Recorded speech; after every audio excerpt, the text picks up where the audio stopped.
Chiefs have selected George Karlaftis. Big George! There we go! I am so beyond excited that Josh Zimmer is getting a crack at left tackle.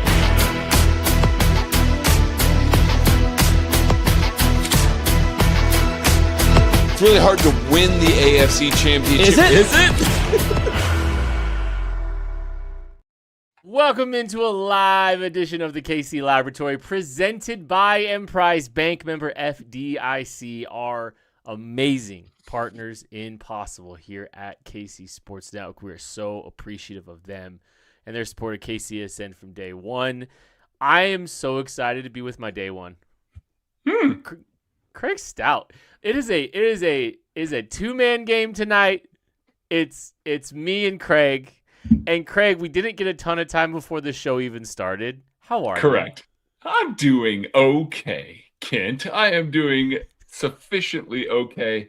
Very happy to be running this pick and roll with you right now. Because it's a two-man game. It's a cross-sport reference there, buddy. I got it. I got it. Okay.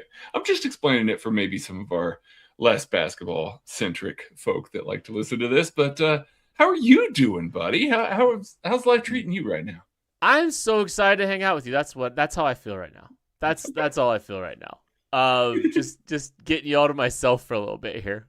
Just, it's just the two main game. It's going to flow a little differently. This show will probably go an hour and a half because you and I don't get to do this very often. It's usually like when you're out. I know. Or when Hammy's out or something like that I get to step in. But yeah. I'm out next week. Yeah. You're ready for a 2-hour show for that one. Yeah. Yeah. Anytime it's like me and Hamilton went like an hour and 15 last time. It was a two-man game with me and him. And Craig, I think the longest episode of podcasting I've ever been on when it was like a lab episode, I think was you and me somehow. Yeah. Eclipsing an episode with like you and Maddie or something like that. But yeah. Man, I'm just excited to hang out with you, and I'm excited to hang out with everybody here. Thank you all so much for hanging out with us tonight. Thank you so much for all your continued support of KC Sports Network. We are really appreciative of you. Believe me, it is never lost on us having people listen to our shows, and so thank you for all your support of KC Sports Network. There is all kinds of little nuggets of news out there today. The weekend has brought us a little bit of buzz, Craig. It kind of feels like, hey, look, the combine's coming, so you kind of start getting a little few things here. You start getting the breadcrumbs. It's kind of exciting. Yeah, it really is. It feels like, the Chiefs have obviously, with the Mahomes restructure and what we're about to talk about here in a little bit, it feels like the Chiefs are ahead. And maybe it's just because we're so used to them playing in the Super Bowl and it takes a little while to do exit interviews and go through all of that. They got to do that a little earlier this year, and we're getting to see them make a few moves earlier than normal right now. So I don't know. Like, this combine has a little extra buzz that I haven't felt in 7 years now. It just feels a little different knowing that this team has had a little time to scout these guys a little bit more. Obviously the people that are working behind the scenes, the tireless NFL scouting departments always are on this stuff, but the coaching staff feels a little jazzed. And so we're getting to see some moves, maybe a little earlier than normal. And you get to see a little bit more excitement around some of the coaching staff before they get into it. The energy is definitely different. And like people keep, insinuating such a big offseason for the Chiefs, such an important offseason for the Chiefs. And like, yes, it's true. I think, but every time you hear a national person kind of speak to that, it kind of feels like it might be a precursor for some significant moves. Like when we say big and like we're all anticipating, yeah, it's a big offseason. Of course, they got a top 10 pick, but like, sure. What else is in conjunction with that? When people are hinting at things about how big the offseason is going to be, like, okay, are we going to see some splash moves here? Are we going to see some big things happening? Like, I think those are the questions, right? And like you talked about the combine, it does feel different because I was thinking about this, when you are picking in the 30s, the same way that the Chiefs have been historically over the last few years, because yes, that is a champagne problem, I'm going to sip my LaCroix here real quick, I'm sipping just IPL. just, enjoying that, those champagne problems of all the success this team has had over the last few years. I always think about it's like when you are evaluating the draft, when you are analyzing the draft, when you're thinking about the draft as a Chiefs fan, you're almost thinking like pick 50 down, right? Where it's like you're kind of like, okay, who's going to be in this range? Who are the players that I like from 50 to 30? Because I've got to keep the next 30 out of sight, out of mind.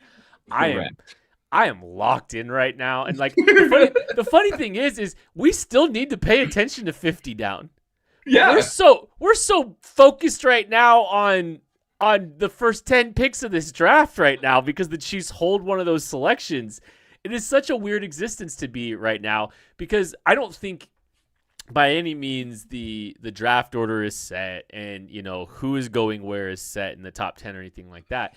But I do think you'll start to get a little bit more cemented ideas of the directions and the line of thinking of some of these teams starting here at the Combine. You're starting to get, okay, Arvell Reese isn't making it out of the top 5. Commentary like that. Just having some of those nuggets and some of those things become a little bit more cemented where they just it makes the rest of the thought experiment that you go through with the draft a lot more fun, a lot more enjoyable as you start to get more ideas. Like, and free agency is another mile marker there, but I think it all starts here too. Yeah. And the last time that the Kansas City Chiefs had a pick inside the top 10, they didn't have a quarterback. They didn't have somebody that they felt good, you know, helming the ship. I mean, it was Andy Reid's first year. I mean, it's outrageously long ago at this point. And so it's just a different energy because you know that you're at pick number 9. It's not necessarily the best draft in the world, but there's guys like you will like a guy that will be available at pick 9. And you have some confidence that the turnaround is happening this year. Now, whether or not you are a full Chiefs homer and you think that this team is going to turn around and now plow forward and make it to another Super Bowl, or whether you just think, hey, they're just going to be a more competitive team next year, probably be a playoff team, and let's see where it goes.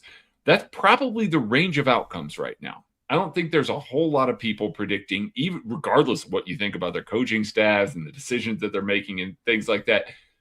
It's Patrick Mahomes. And it's going to be a little bit better execution and a little bit better performance out there. And that's good enough to get him to the playoffs. So it's fun to be in this position right now. Did not enjoy when we were in this position 2 months ago. That was not fun. Actively unfun at 2 months ago. Right now, it's fun to be able to look ahead and say, there is a bright future for this team still. Always is, as long as Patrick Mahomes is your quarterback. And you get to evaluate guys within the top 10. It's rare. Like you said, Kent, we were looking at guys that could be had at pick 40, largely, when we were talking about this team. Because at the back end of the first round, there's not a consensus 32 guys. As you talk about all the time, there are only a handful of first-round picks. There are just not that many in any given draft. There's not 32. I mean, there are, logically, but teams don't have 32 first-round grades. The Chiefs have a shot at a first-round grade this year, and that's wild to think about that they are going to have that opportunity and hopefully build on it after that. So, yeah, the energy is just different. I'm really enjoying it. Yeah, the Chiefs have a chance to get a legitimate blue chip player in the draft. Even though this is a down draft, I still think there's plenty of good football players. I think there's pockets of players that you can attack and still get meaningful contribution at multiple positions. Like, I think there's a lot of good things in this class that you can still find. You can still improve this football team with their 3 top 74 picks. Pick 9, pick 40. I still think you're going to get meaningful contribution. Even though the draft may not be as strong as others in the past, it's still got plenty of talent. And there's plenty of good players at positions that the Chiefs, the value and the need align. I think, we'll see where free agency goes, but even if so, I think there's good opportunities for all these guys.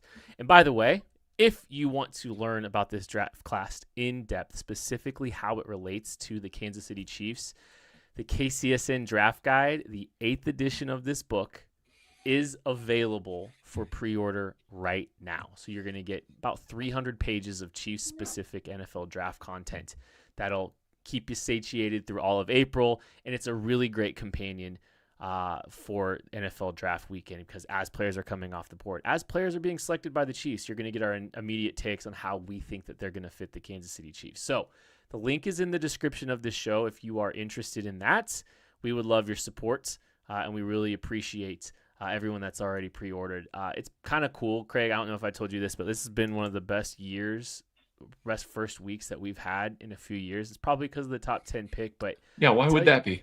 I don't know. I think it's that. But like, it's always like a little anxiety-inducing launching the book, and so it's just really how much we appreciate everyone's support. It really does mean a lot. I do want to, before we dive into that, I do want to say I'm currently on the other side as the recipient of the draft guide instead of in the construction side of the draft guide. Oh, but I did stop that. it. Oh, I help, but it's not much. Anyway, I have done some of the heavy lifting, and so I understand where Ken's coming from. It is very anxiety inducing. I remember the first year that we did this, Ken, when we put that link up, and we were, Ken, I recall every single one that came in just being like, there's another one and another one, yep. Another one, and now that seems very silly in retrospect that we've gotten to do all of this, but still hits. It still hits. It's a really, really nice moment. So yes, it is a very big effort. It is very anxiety inducing, and just like doing this, we do it all the time with each other, but it is something that we genuinely enjoy doing. We enjoy doing it for you, the people at home, and we hope you enjoy it too. So, yeah. So thank you all again. All the support. There's been a lot of gratitude in my heart lately for just all things KC Sports Network. We're almost at 5 years here, man. Mm-hmm. So we get to be a little bit more sentimental because Maddie's not here. Yeah. He's not just trying to move the show along. Yeah. So no. So it's just it's a whole lot of gratitude. So thank you all for all your support of KC Sports Network. All right, we should probably get into the news today.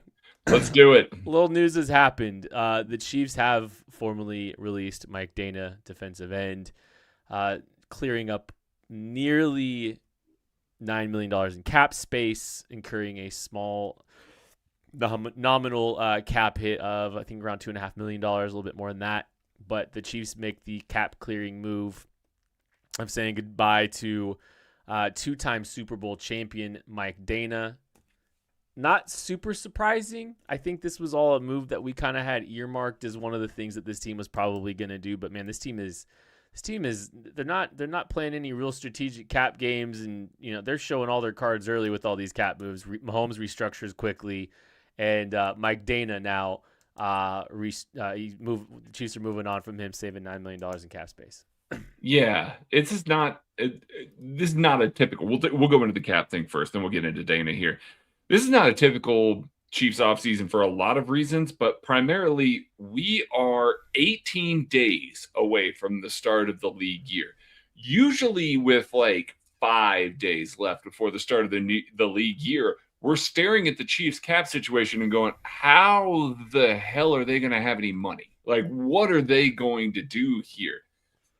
To me, this just kind of screams we got to make these moves early because we've got other things that we need to get to, whether that be signing Travis Kelce, maybe Brian Cook, maybe trying to sign to Jalen Watson, some of these guys that are free agents, Chiefs free agents that they want to try and get a move on early so that they can try and shore up some of these positions. By making these moves this early, that is trying to give them plenty of time to have these conversations, make the signings that they want to make before they hit the free agency mark. Yes, Mike Danna in a vacuum is not a huge needle-moving move other than the fact that it cleared $9 million in cap space. Mike Danna, at this point in his second contract with the Kansas City Chiefs, isn't the player that they signed, a few years back. Conversely, Mike Danna wasn't the player that got drafted in day 3 of the draft. He vastly outperformed his draft slot. I will always have fond memories. Mike Danna is the first active Chiefs player whose phone number I had. And it was only because right after he signed, I got put in contact with his agents. That's one of the things that, we were able to get our hands on some of that contact info by going to some of these all-star games. I was able to interview Mike Danna the day or two after Mike Danna was picked by the Kansas City Chiefs, but before he was signed. So they didn't have any of the interview rules in place at that point. And so it was always I will always have a soft spot in my heart. He was very kind. He was very, very open to talking about just about anything. We talked about weight loss and gain. I remember when the Chiefs signed Mike Danna, there was a question about, is he going to play linebacker? Is he going to play defensive end? Where is he going to play? How is he going to be used by Steve Spagnuolo?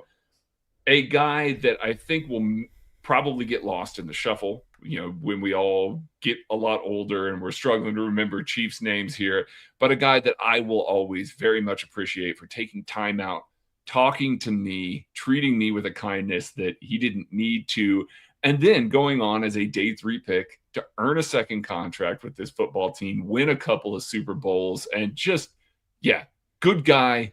Glad that the Chiefs had him for as long as they did, but it was time. It was time to move on from that contract and time to move on from that player. Yeah, and I think the first year of that extension they got good value out of him. I think last year was a little bit dicier, I would say. Mm-hmm. And this is an inflated year here. This is an inflated year here that kind of made logical sense for the Chiefs to kind of move on from him. They've got a lot of needs to address, and this is just a super logical place for them to kind of try to make that move. I think they can get similar Mike Danna production at a minimal cost at this point, which is okay. I mean, it's the nature of the business, right? So, best of luck to Mike Danna moving on. You made a comment like, hey, like this team is getting all their ducks in a row a lot quicker. It feels like. Makes you wonder just how active and involved and competitive they're feeling like they're going to be in some player markets, right?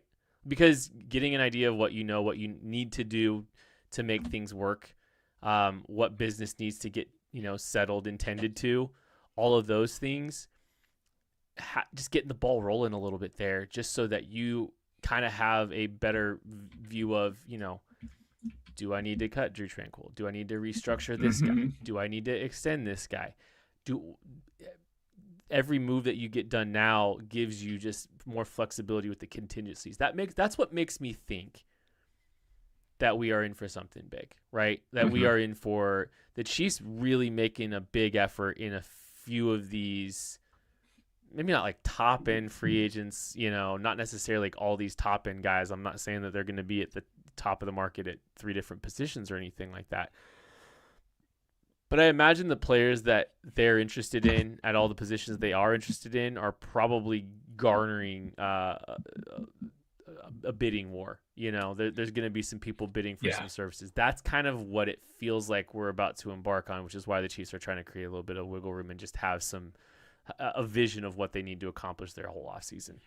Yeah, it makes me feel like they're targeting some guys that are in-house.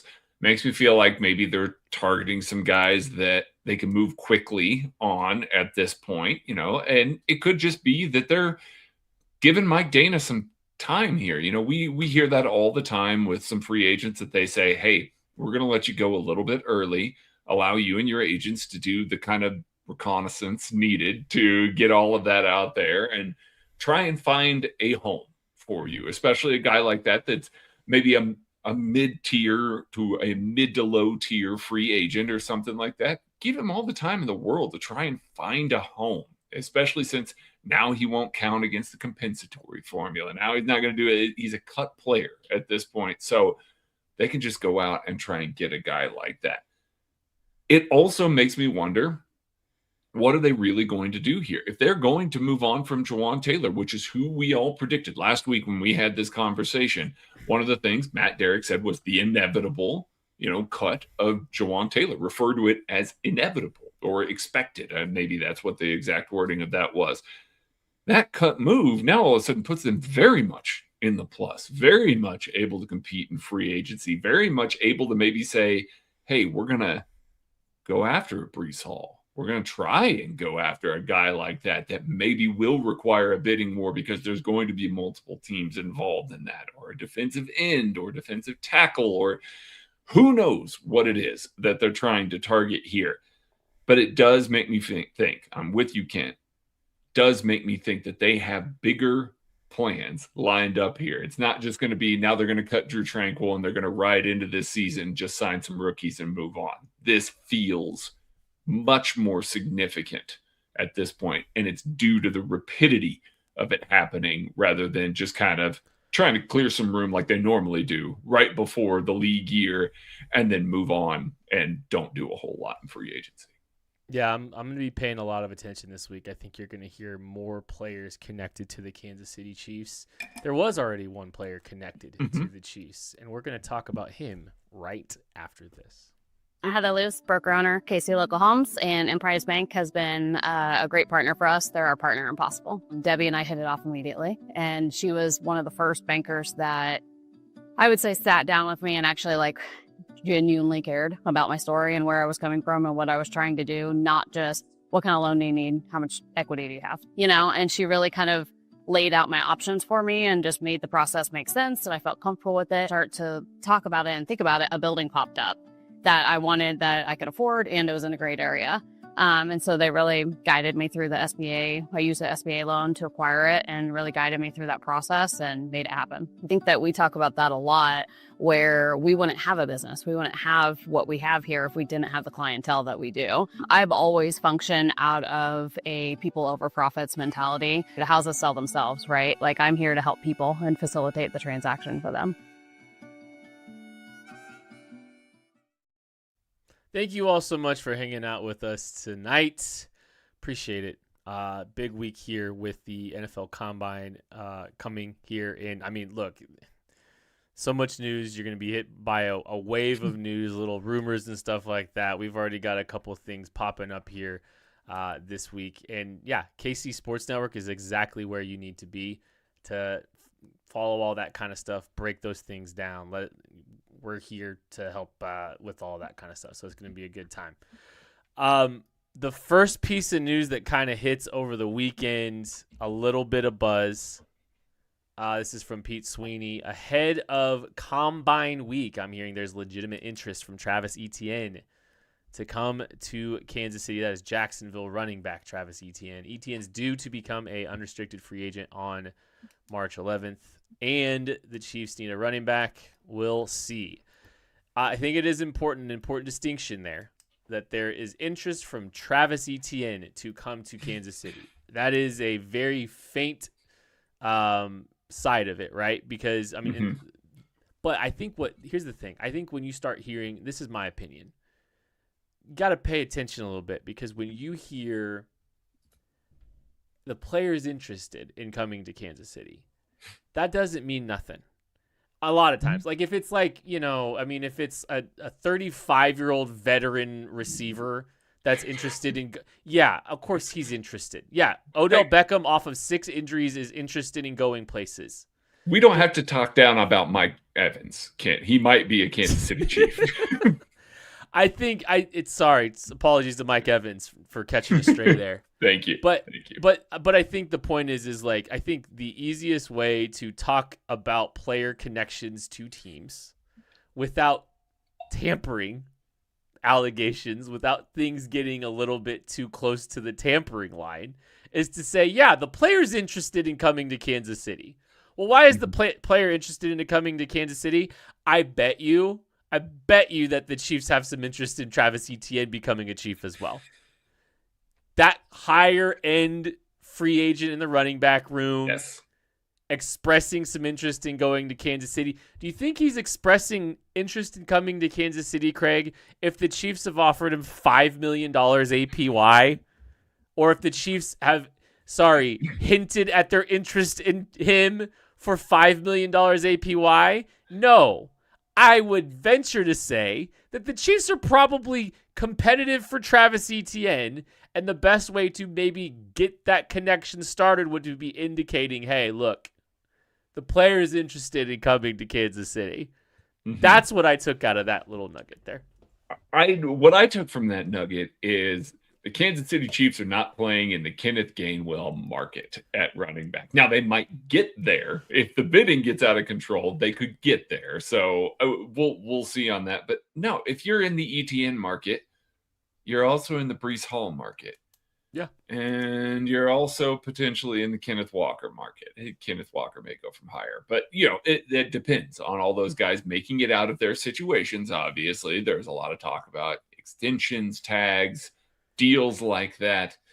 But it does not feel like if Travis Etienne is willing to connect himself to the Kansas City Chiefs, I understand there's an opening and everybody sees that the Kansas City Chiefs need a better running back room that they can deal with there. But a better running back room could be accomplished by signing Tyler Algier, who is not going to cost as much as Travis Etienne. He's petitioning because he wants to be one of the characters in this story here that also includes some other top of the market running backs. I fully agree, Kent. If he is out there saying, I would love this, yeah, of course he would love it. Get to go play with Patrick Mahomes, get to run behind that offensive line, get to basically be, for lack of a better term, a hero year one. Like, you just got to provide average running back play and the fan base is going to love you. Like, there's so many reasons to like it. There's also probably about 11, 12, 13, 14 million dollars worth of reasons that are also there to try and like it as well. So if the Chiefs are willing to clear room, as we're seeing them do right now, and we are hearing some smoke around the running back room, probably means we are going to see them get competitive in that market prior to the draft, which they absolutely should, regardless of if they like Jeremiah Love or not. They need more bodies in that room. But if they're playing at the top of it, probably means that they're not targeting a running back with pick 9. They're playing in the top of it, but they're also playing like not right at the top of it, at least. Yeah, not Kenneth Walker. Yeah. What we know, at least what we know. I just, it's always interesting to see player team connections this time of year. Yeah, Travis Etienne wants to play for the Chiefs. Well, there's probably a reason he wants to play. Probably millions of reasons he wants to play for the Kansas City Chiefs. Etienne, I think, comes in a little bit under Breece Hall and Kenneth Walker. Like, I think it goes Walker, gap to Hall, and then Etienne. There's a smaller gap to Etienne. Yeah. See, I'm not sure. My opinion, I'm not sure the gap. I think the gap between Breece and Etienne could be smaller than or larger than the gap between Breece and Kenneth. And I'm not sure. Breece provides so much in the passing game.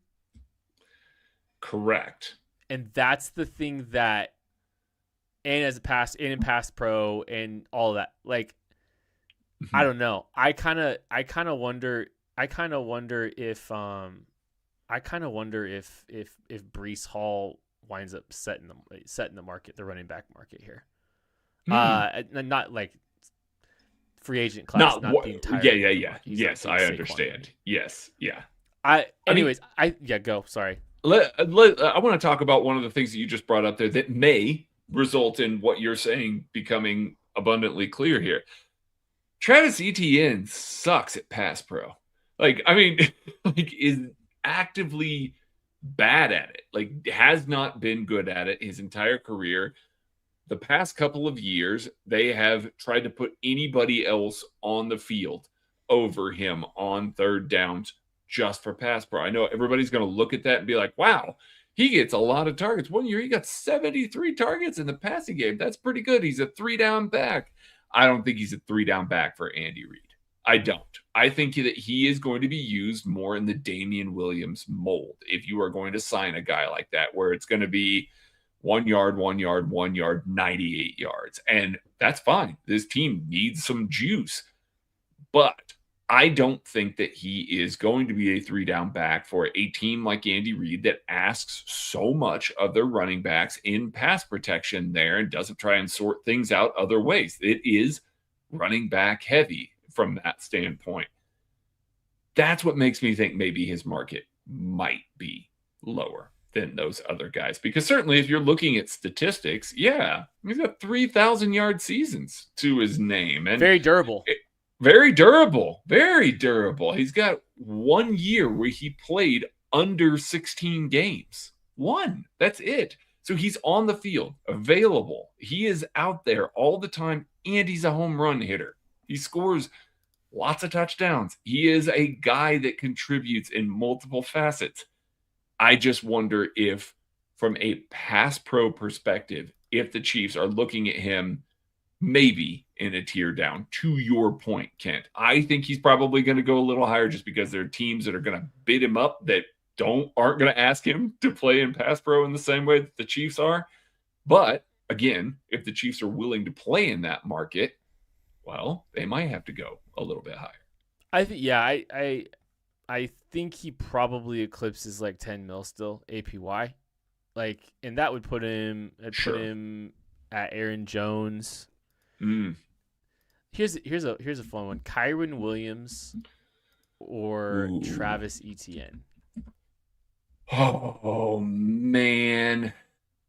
Well, the Chiefs aren't going to be running duo as often, so I am not on board with Kyron Williams, who was phenomenal running duo. But I don't know. That is what 1, 2, 3, 4, 5, 6, 7, 8, 9, like 10th in the league for Travis Etienne. Does that seem high or low? I don't know.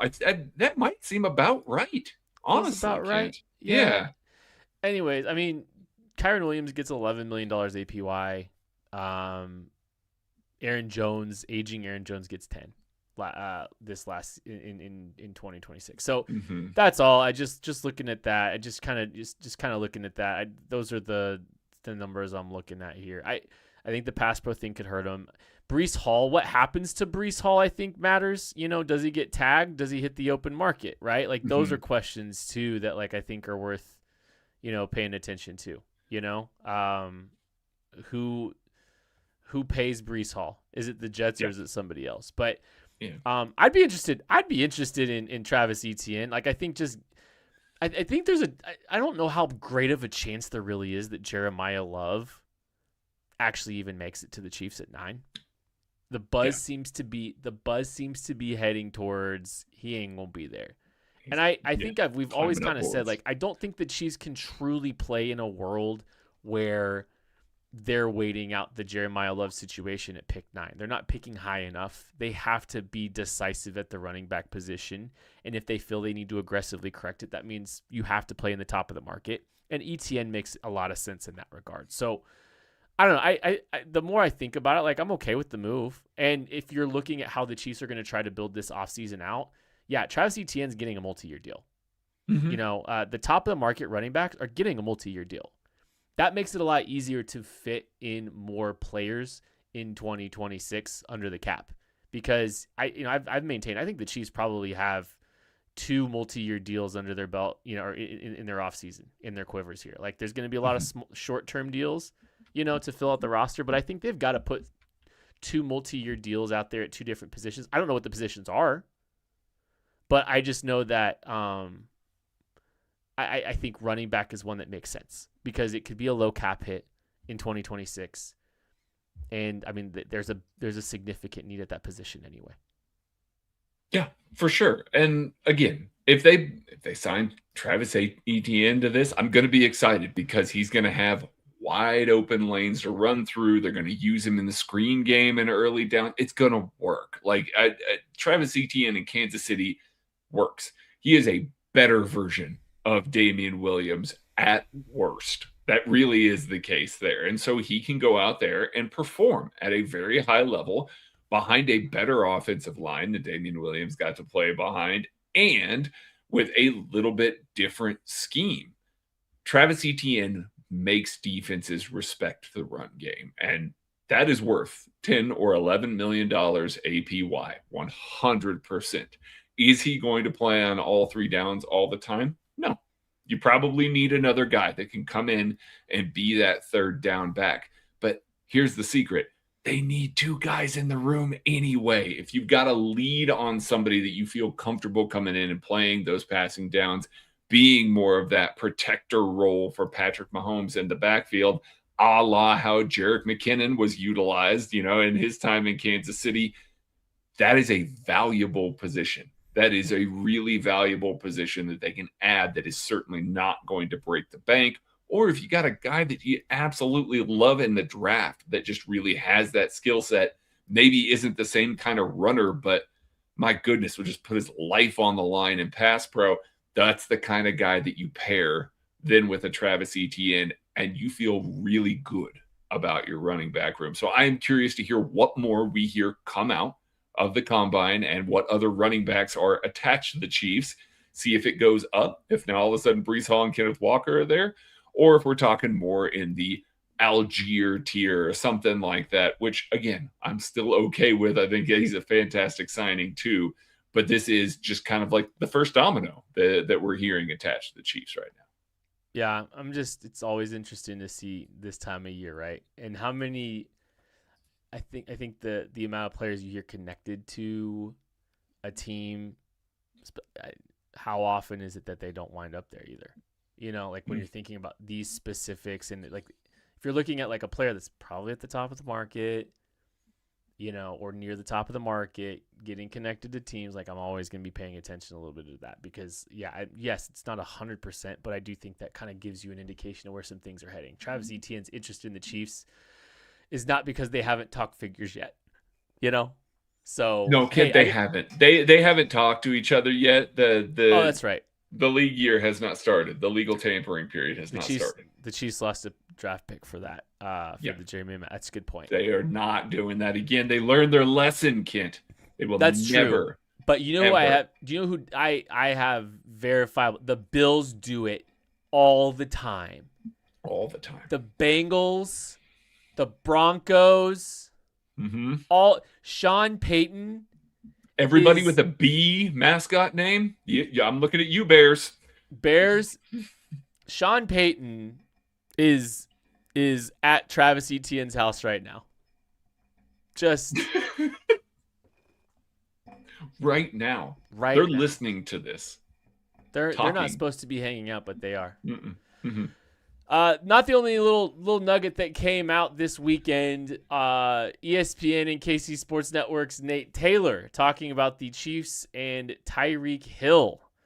While it's uncertain if Tyreek Hill will be available for the season opener, the Chiefs are expected to monitor the progress of his recovery and training according to league sources. That is coming from Nate today. I don't know if that's a big shocker. Mm-mm. I think it kind of alludes to a few things here. One, I think we've talked about Tyreek Hill here as like, man, can you really build your room around him? Can you really build your plan around him?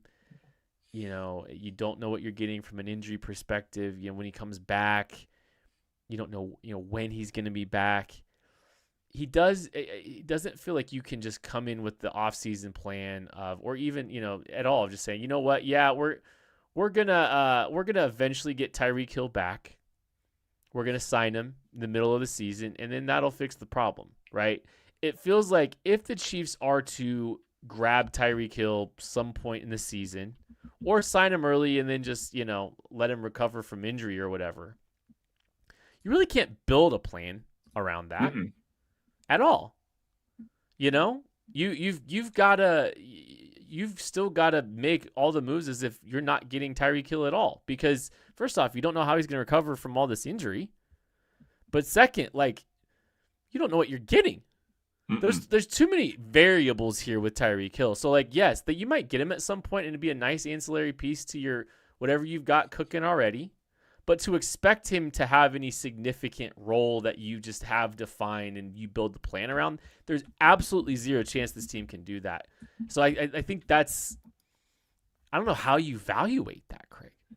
I mean, yeah, that's this feels like, and for those of you who have been watching this team for a little bit, this feels a little bit like we're going to keep an eye on him in case we need him, a la Darrelle Revis in 2017. Like a guy that is done and everybody thinks he's done and is working out off to the side. And, well, we're running low on wide receivers, and we don't want that to happen again for how many years in a row here.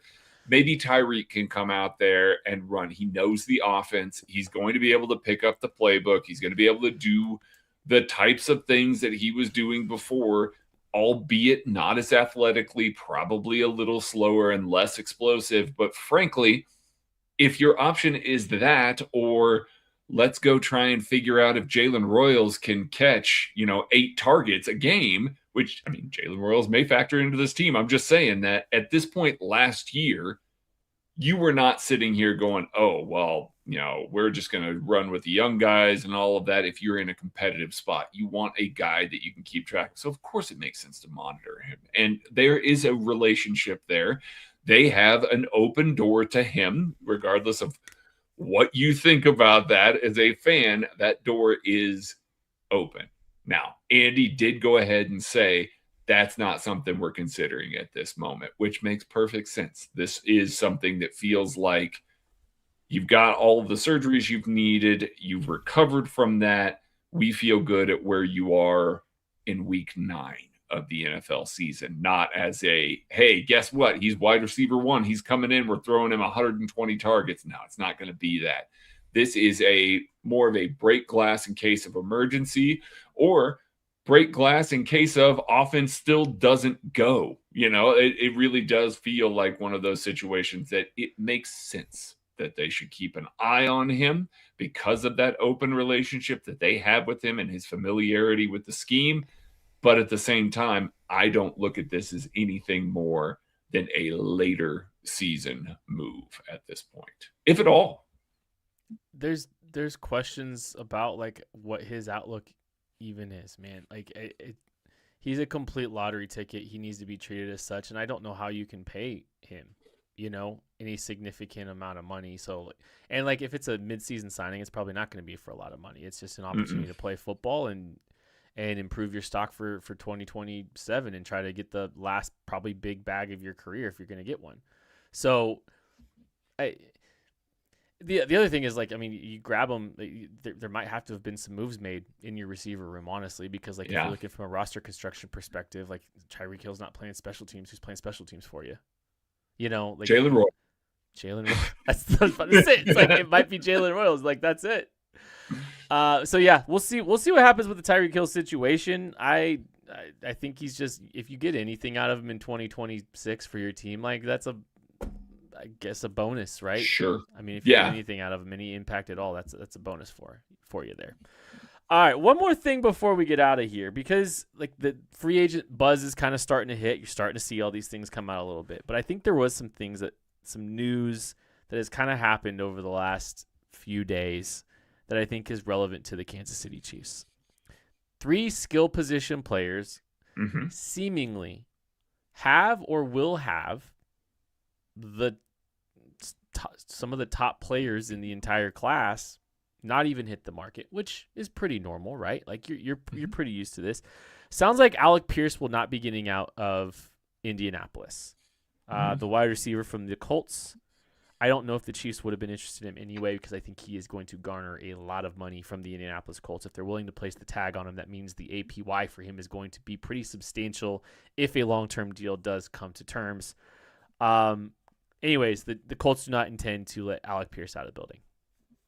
Kyle Pitts, the tight end for the Atlanta Falcons, will have the franchise tag placed on him. That is a $15 million tag.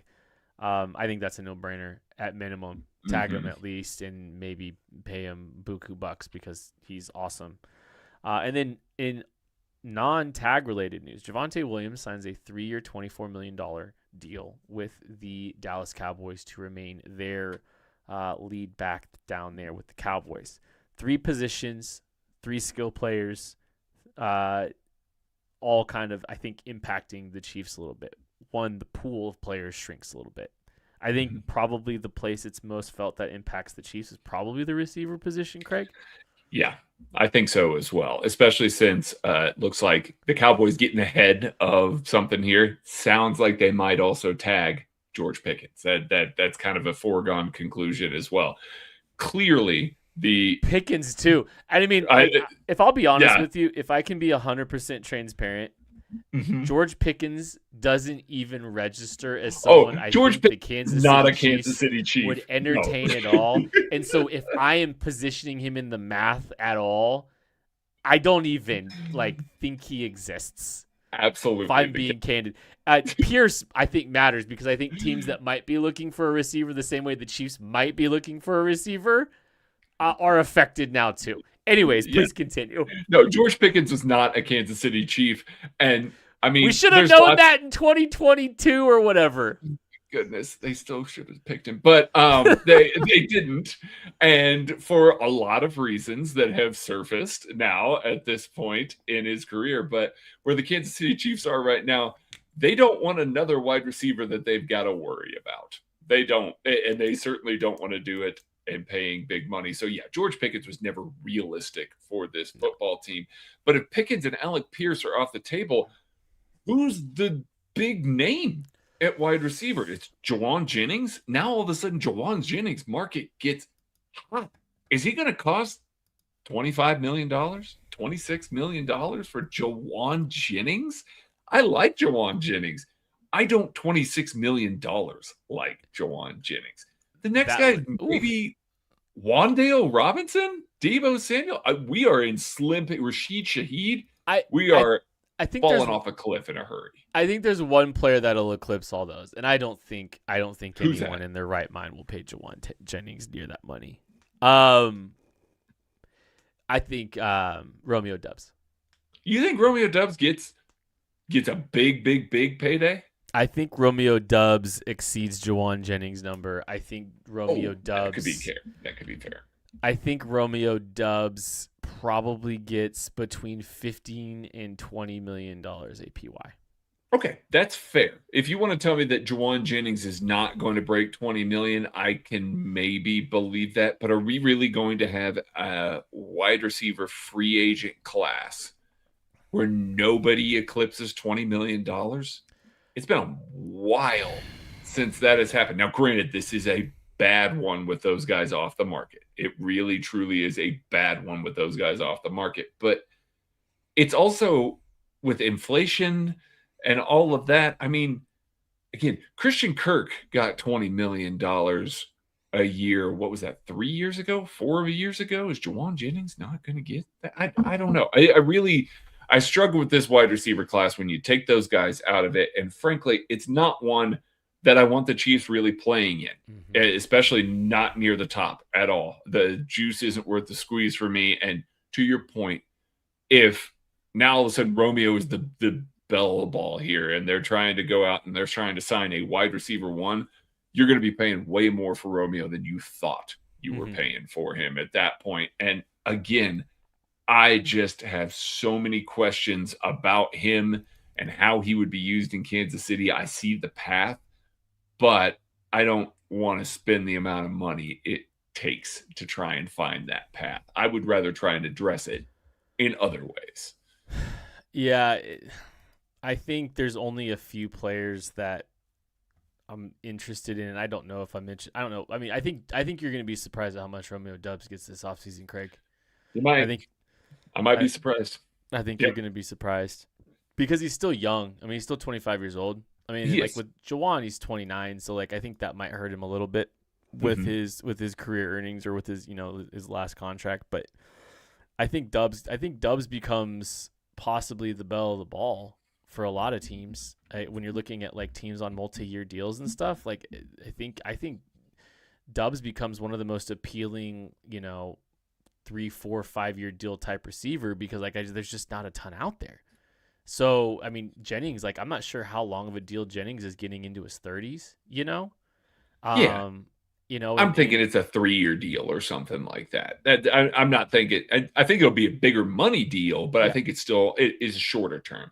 Right. And Mike Evans, I think is a mercenary that may or may not go back to the Tampa Bay Buccaneers. So it's just having one other player off the market just makes you wonder if this team is going to be able to be competitive at the top of the receiver market. Or are they going to have to go bargain bin Or they have to go find, if they're gonna have to go bargain shopping somewhere, and like I think they might, just because there's not a ton of options out there in the free agency market.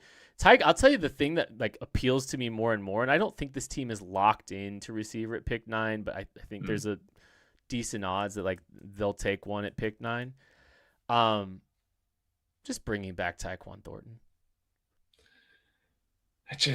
It sounds like a guy that doesn't want to run go routes and doesn't want that to be his game. And that's all the Chiefs used him in last year. And we can say, hey, well, who knows? Maybe they'll switch some stuff up and things like that. But still Andy's offense. And I still think they're going to want a guy that does that. Now, Chad O'Shea being in-house may change the math on that a little bit. Oh, I like that guy. I want to go back here. I want to be play wide receiver for that. And so, yeah, maybe I'm running a lot more go routes for this offense and, goes and slants, and that's basically it. But I feel better about my ability to do so under this coaching staff and a little more trust in me and this coaching staff. So maybe there is a path to that. I'm not opposed to Tyquan at all.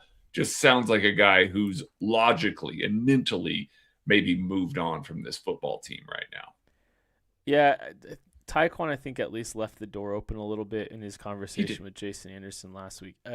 2 weeks ago? Whenever it was. Last week? 2 weeks ago? I think there's still more for him. I think there's more to him there. You saw some of the stuff he did in the red zone.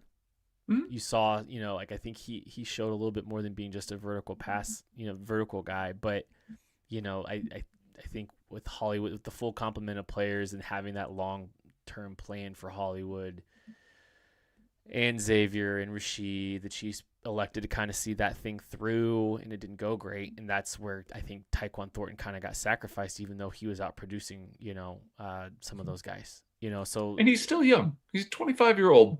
I mean, he's still got lots of years in front of him here, and he's not going to cost very much.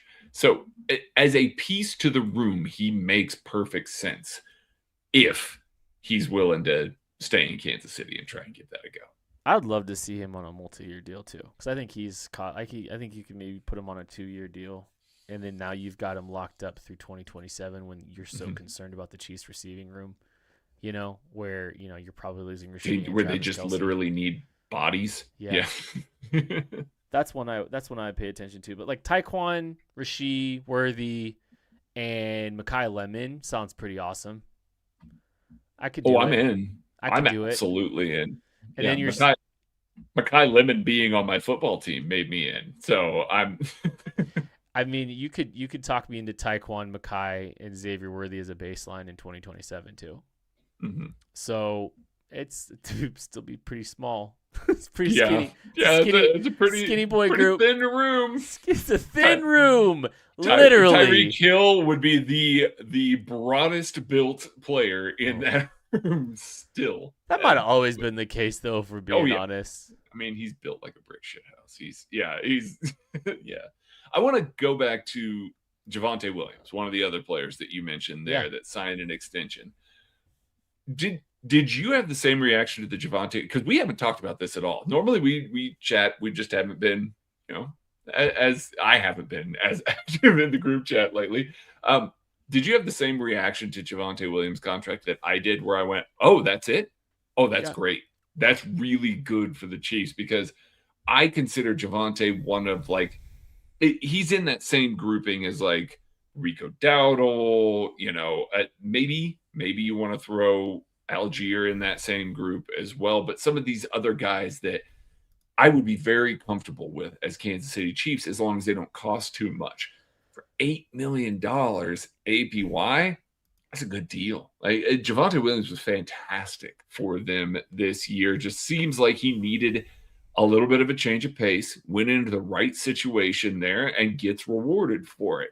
Now, I didn't necessarily want Javonte Williams on my team, but I see that $8 million APY, and I start looking at some of these other guys and going, oh, well, maybe I can have two of that tier versus maybe spending at the top of one of those other tiers. Did you have that same reaction, Ken? It makes me wonder what the Travis Etienne market looks like. And I'm not. I think Travis mhm. Etienne earns a little bit more. I do. But how much more?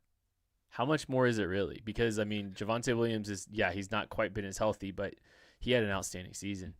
The valuation for the over the cap valuation for Javonte Williams did I say over the cap's valuation on Javonte Williams for his season this year was $9.4 million APY. So, okay, that's under 8 APY last I checked. Yep. Travis Etienne's valuation was $8.8 million on over the cap this year. I mean, we're talking that's Tony Pollard money. That's DeAndre Swift money, which again, DeAndre Swift was very good this year. Chuba Hubbard in that kind of range there. I mean, you're feeling good about stacking him up next to some of those guys. I feel like that's the right value, or maybe even better value than some of those guys at $8 million a year. So I do wonder, and that's not with cap inflation as a part of it. He's certainly a lower percentage of the cap. So I don't know. I had a very excited reaction to that when I saw Javonte Williams signed that deal specifically, because that just feels like oh wow, maybe the running back class as a whole is going to be a little cheaper than I thought. You got to find, I mean, we got time. This show normally goes long. Let me look real quick. Go for it. I just want to see. Okay, let's just look and see how many teams we think are actually in the running back market. Bills, no. No. Dolphins, no. Mm-mm. Patriots, no. Mm-hmm. Jets, Breece Hall. And if Breece isn't there, then definitely yes. Sure. Yeah. Or they're not. Not at the top. You don't think so? I think if they aren't signing Breece Hall, I don't think they're turning around and paying Travis Etienne, for instance. That's true. Oh, yeah. I understand what you're saying. Competing at the top of the market. Really competitive. Okay, Cowboys, no. Giants, maybe. But Tyrone Tracy and Cam Scatterbo look pretty good.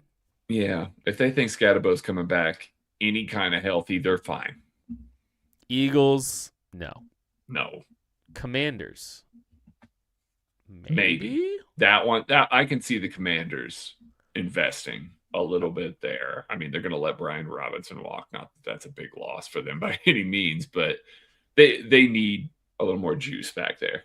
Okay, I'm going to speed round. Ravens, no. Bengals, no. Browns, no. Correct. Steelers, no. They have Jalen Warren, and they do have Jalen Caleb Warren. Johnson. Yeah. Okay. Because they had oh my goodness, I just mentioned his name. Kenneth Gainwell kept Caleb on the bench this season. They're ready for him to take a bigger role. Bears, no. Lions, no. Packers, no. Vikings, maybe. I got Jordan Mason on a multi-year deal in that room, though. So he's looked good when he's gotten to carry the rock for them. So even if they're done with Aaron Jones, they got Jordan Mason there. I don't think they'll compete heavily. Yeah. Texans, no. Colts, no. Jags, probably not. Not the top. They like Tootin. Titans, no. They just signed Pollard. Yeah. Falcons, no. Panthers, yeah, definitely no. Panthers, probably not, and maybe Rico Dowdle comes back. I don't think they would be at the top of the market. But they like Hubbard anyway. Saints, maybe. Yeah, that's entirely if they're done with Kamara for sure. Bucks, no. There's some Broncos buzz at running back. I think Broncos feels like the Algier home. He's the perfect complement to RJ Harvey, and I would hate it so much. I really would. That would be a really good backfield. Gross. I don't like that. Raiders, no. Chargers, no. Correct. Cardinals, no, because rebuild. Rams, no. Niners, no. Seahawks.